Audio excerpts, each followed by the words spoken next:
Называется создать виды для тел деталей. Допустим, у вас есть деталь, состоящая из нескольких тел. Эта деталь имитирует сборочную единицу. То есть вместо сборочной единицы вы используете такой подход, как многотелки.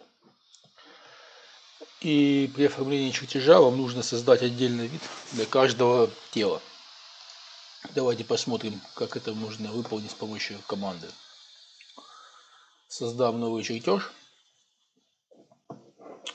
Вставляю вид нашей детали. И теперь можем запустить команду создать виды для тел детали. Здесь опять-таки выбираю водительский вид. Это может быть выбранный вид, либо все виды активного листа, либо все виды для выделенных листов.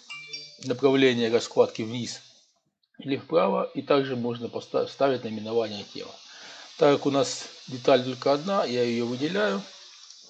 Выбранные виды, пускай будут вниз, и нажимаю ОК.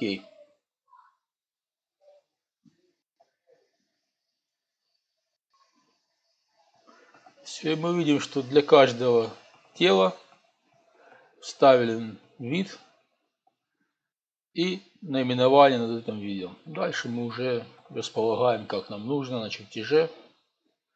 Да, есть выравнивание, то есть можно отвязать выравнивание и тогда располагать. Вот такая вот команда.